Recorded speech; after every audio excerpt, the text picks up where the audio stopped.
Hello everyone, welcome to today's lecture on central limit theorem. This is one of the important topic in probability. Let us see the definition of central limit theorem. The probability distribution function of the sum of a large number of independent random variables approaches a Gaussian distribution. This is a Gaussian density curve which is called as a bell curve. Okay, so before we start about central limit theorem, let us see the clear understanding of probability distributions. See here, remember that I am not talking about probability distribution function. This is probability distribution function. I am just talking about probability distribution. Probability distribution in the sense distribution of probability. Remember that probability distribution is nothing but distribution of probability. For that, let us consider an example of rolling a die.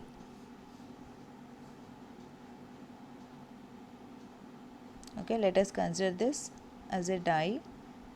How many outcomes are there? 6. Let it be 1, 2, 3 and next 4, 5, 6 are on the other sides of the die. Okay, so 6 outcomes are there. What is the probability? It is 1 by 6. Probability of each outcome is 1 by 6. So now let us see the distribution of probability. So here this is 1. For one outcome, the chance of getting 1 is, the probability is 1 by 6. And for 2, the probability is 1 by 6. For 3, the probability is 1 by 6.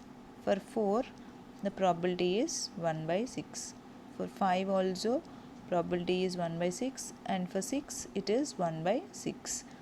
So this is called the distribution of probability. For getting 1, the probability is 1 by 6. For getting 2 as outcome, the probability is 1 by 6. 3, 4, 5 and 6, the probability is 1 by 6.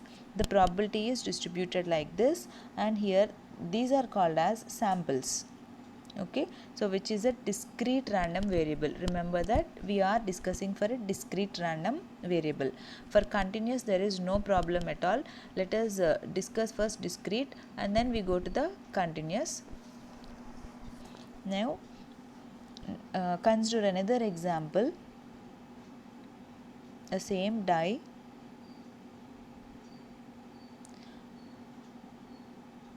one, two, 3, 4, 5, 6 are on the other faces of the die. So here in this example, let us mark 2 here. That means there is no 1 on the die. So the probability of getting 1 is 0, because on the two sides of the die there are 2. The probability of getting 2 is 2 times we get die, 2 by 6.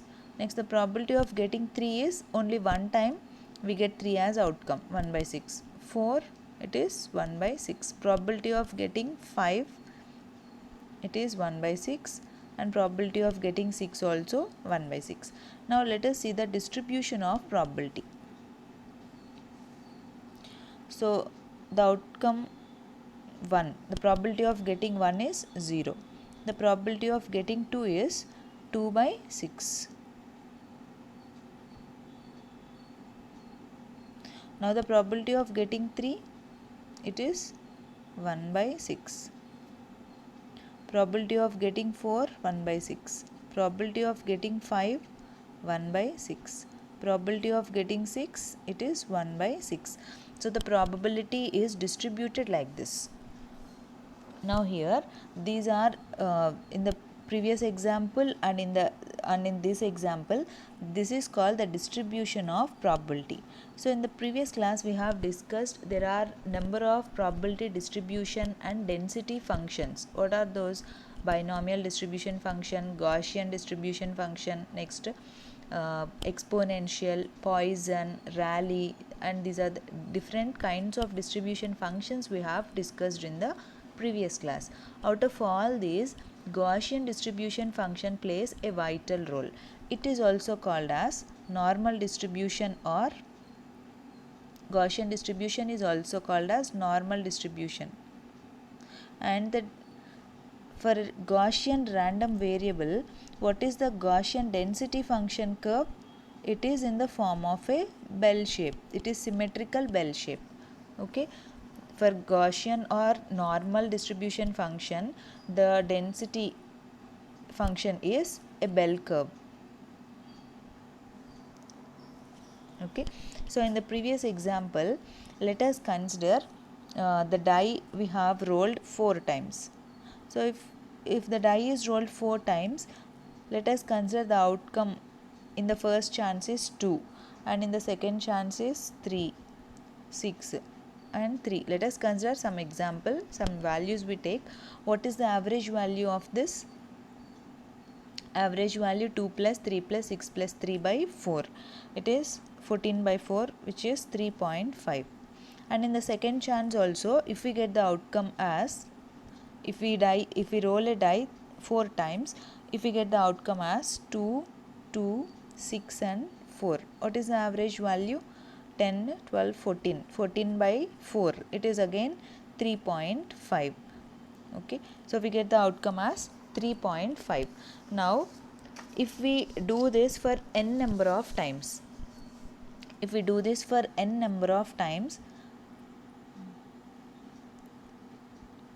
now see here, let us consider this as 1, 2, 3, 4, 5, 6. In the previous example, these are the outcomes, and for 1 it is 0. Suppose in an example, if we consider the average value, we got it as 3.5, and in the second one also we got 3.5. Suppose if we do the average value for n times, we get different values, right? We get different values, but how many values we get, how many maximum values we get only at the center.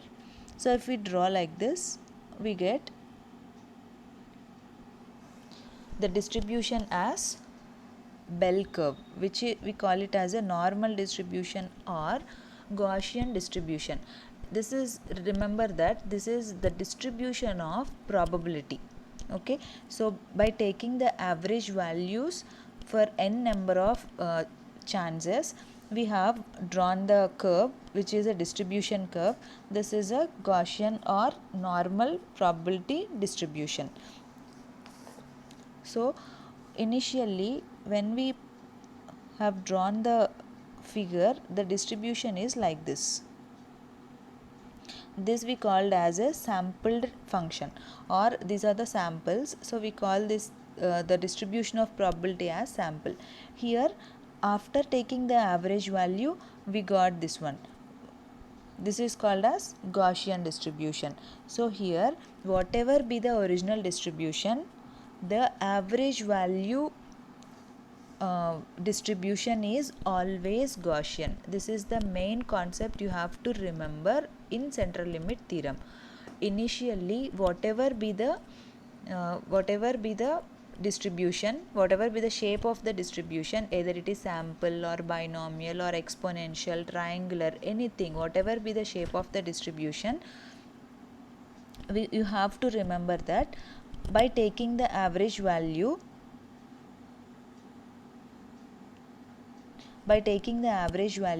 we get the distribution as bell shape, which is nothing but a normal distribution or Gaussian distribution. Now let us see the definition or statement of a central limit theorem. Let us look into it. The probability distribution function of sum of large number of independent random variables approaches a Gaussian distribution. So initially, whatever is the distribution, if we take the sum of large number of random variables, we get the output or we get the distribution as Gaussian distribution. And in this Gaussian distribution, mainly it concentrates on the top portion of the or head of the Gaussian function, not on the tail portion of the Gaussian function, right? So here there are two types, unequal distribution and equal distribution. Suppose let us consider xi is the, we know that capital X represents a random variable and I represents for I equal to 1 to n. For n number of values we take it as xi, and sigma xi we call it as sigma xi square, we call it as a variance. So this is the mean value. Let us consider xi bar as the mean value and sigma xi square as the variance for n number of random variables. So central limit theorem states that the sum of all these values, let it be yn equal to x1 plus x2 plus so on up to xn, and if x1 is the random variable, the mean value is x1 bar. If x2 is the random variable, the mean value is x2 bar. Mean value is nothing but an average value, or we call it as an expectation. And let us consider for these n number of values, the mean values we consider as yn bar equal to x1 bar plus x2 bar plus so on up to xn bar, and also take the variance sigma yn square equal to sigma x1 square plus sigma x2 square plus sigma xn square so on, has the probability distribution that asymptotically approaches Gaussian as n tends to infinity. As n tends to infinity means, in the previous example I have already told that if we do the experiment or if we conduct the experiment for n number of times and if we plot that average values, so mostly the outcome, the distribution of probability is concentrated more on the center than on the edges. Why? Because if we take the average value, the probability of getting 6 is less, because in all the cases the outcome should be 6 if we want to get the average as 6. In the same way, in all the cases the outcome should be 1 if we want to get the average as 1. So the probability of, or the chance of getting these values is less, the chance of getting the center values is more. So the probability distribution function or the distribution of probability is in the form of bell curve. Okay, so here as n tends to infinity means for n number of values it approaches a Gaussian function, right? And here this is the condition, the sufficient condition for the theorem's validity is these two conditions you have to remember. The two conditions are sigma xi square, which is a variance, is greater than b1 greater than 0 for n number of random variables, and expected value of xi minus xi bar. Xi bar means xi represents random variable, xi bar represents mean value of the random variable. Okay, it is less than b2, where I is from 1 to n. b1 and b2 are positive numbers. Okay, so here in general we know that Gaussian random variable is applicable only, or Gaussian functions are applicable only to the continuous random variable, not for the discrete. So when we are dealing with continuous random variable, there is no problem. So when we are dealing with the discrete random variables, so I have already discussed in the example. Discrete means the example we consider as rolling a die. So when a die is rolled, we get the outcome as number of samples. So that number of samples we plot as a function or a curve, we got as the sampled function, like this.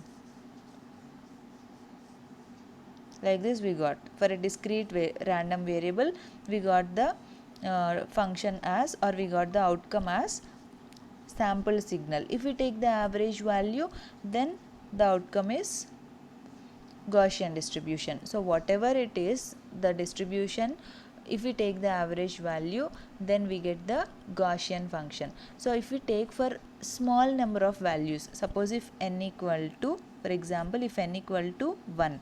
So for discrete I am discussing, because for continuous there is no problem, because Gaussian variables always deal with, Gaussian functions always deal with Gaussian random continuous random variables.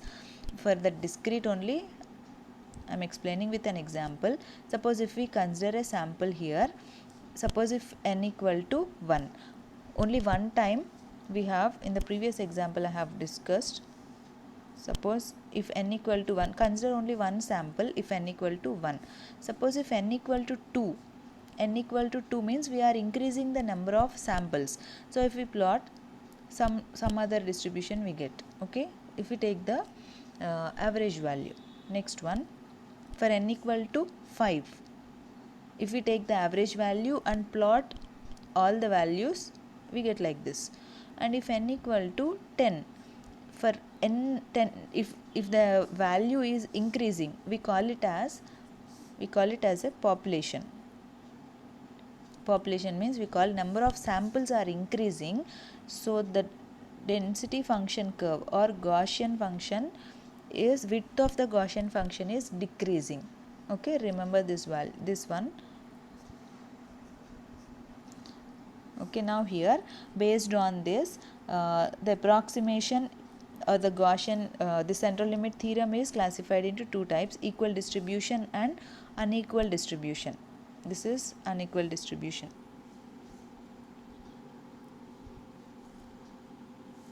This is for unequal distribution we have discussed. And for the equal distribution, let us consider random variables 1 to n.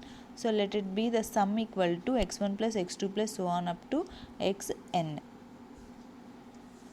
Now consider a Gaussian random variable wn equal to yn minus yn bar by sigma yn.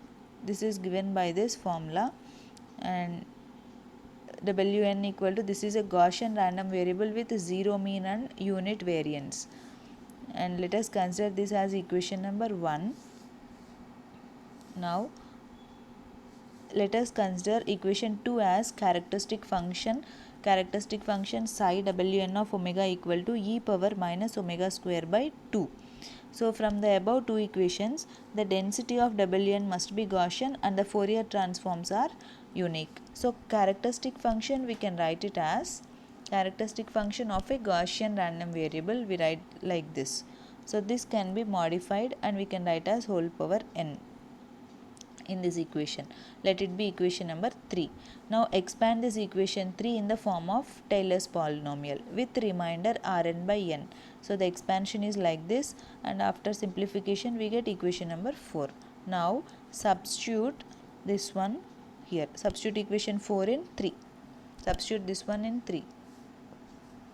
So after substitution we get the characteristic function as like this. Take ln on both sides. And from logarithmic expansions we know that ln of 1 minus z. Let us consider this value as z. 1 minus z equal to, this is the expansion. So now expand this one and take limit n tends to infinity. So after that we get e power minus omega square by 2. Okay. So why we have to take n tends to infinity? Because for n tends to infinity only, for more number of values we will get the function as Gaussian function. Okay. So this is about central limit theorem. So first of all you have to understand the example of discrete random variable. For continuous random variable there is no problem, because Gaussian functions always deals with continuous random variable, and for continuous random variable we have already discussed the formulas of distribution and Gaussian distribution and Gaussian density functions in the previous classes. For the discrete random variable only it is a difficult case. So for that purpose central limit theorem has defined. So remember, this is one of the important concept. Okay, thank you.